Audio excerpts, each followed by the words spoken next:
Нови 9 години затвор доби поранешниот премиер и лидер на ВМРО ДПМН, бегалецот Никола Груевски во случајот за рушењето на Космос на бизнисменот Фијат Цановски.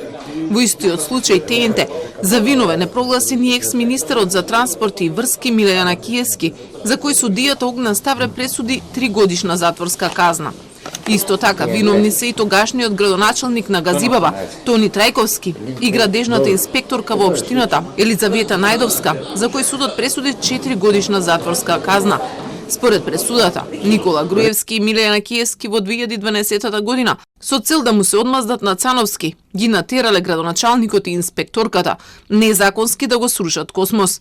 Причината била поради тоа што тој ја напуштил владеачката коалиција. Заеднички со цел да му одземат на оштетениот Фијат Цановски за неговата политичка одлука, со која како председател на политичката партија ПЕИ ја напуштил коалицијата со политичката партија ВМРО-ДПМН, исклучил коалиција со опозицијска политичка партија СДСМ, искористувајќи нивната реална моќ, со умисла го потикнале обвинетиот Тони Трајковски да стори кривично дело злоупотреба на службено положба и овластување. Ако бил градоначалник на општина Газибаба, кандидиран во политичката партија ВМРО-ДПМН. Повеќе од 40 минути судијата образложуваше зошто не ја прифатил одбраната на обвинетите, која главно се состоеше во дадените помилувања од председателот Ѓорги Иванов во 2016 година. Рече, тие од самиот почеток се апсолутно ништовни.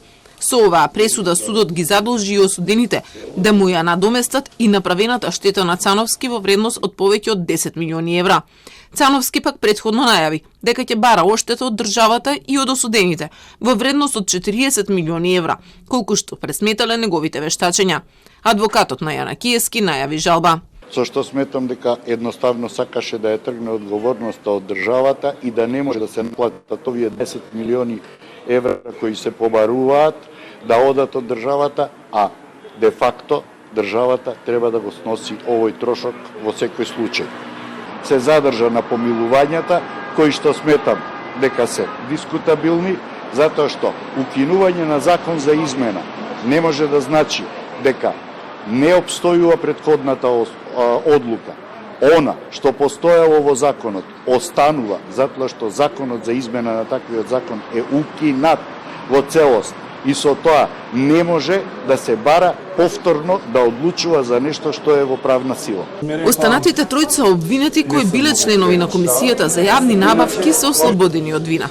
На крај, обвинител Бурим Рустеми побара притвор за бегалецот Груевски поради можност од повторно бегство и покрај тоа што тој се уште е во азил во Унгарија. Немаше кој да се спротистави на ваквото барање, а судот најави дека дополнително ќе извести за одлуката.